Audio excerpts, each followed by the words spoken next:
যদিও এটা আমি মনে করি মূল আলোচনার অংশ, আর এখানে যারা উপস্থিত আছেন তাদের সবাইকে হয়তো আমি সরাসরি চিনি না, কিন্তু এটা টেম্পোরারি অটোনোমাস জোন আমি মনে করি। অটোনোমাস জোন মানে একটা জায়গা, সেটা ধনতন্ত্রের মাঝখানে হতে পারে, সেটা ফ্যাসিজমের মাঝখানে হতে পারে, কিন্তু সেটাকে আমরা সভারিন করে ফেলবো টেম্পোরারিলি।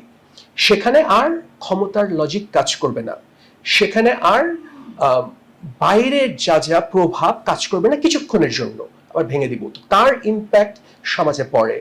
ঠিক আছে, এটা একটা ব্যাপার। আর ও যেটা বললো ইউনুসের, ডক্টর ইউনুসের কথা, সেটা আসলে ঢাকা ইউনিভার্সিটি সিলেকশন না, এটা আরো মজার। সেটা একটা প্রাইভেট, তখন ধানমন্ডিটা এরকম চেঞ্জ হয়ে যায়নি, এটা লেট 80s এর কথা। তো একটা প্রাইভেট জায়গায় বিভিন্ন জায়গায় কথা বলতেন ডক্টর ইউনুস এবং আবেদ সাহেব দুইজনই।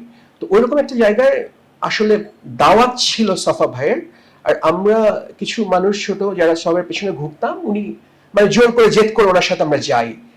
তো যখন ওনার, আর উনি তো ডক্টর ইউনুস অসাধারণ স্টোরি টেলার, উনি খুব মজা করে গল্পের মতো করে কথা বলেন।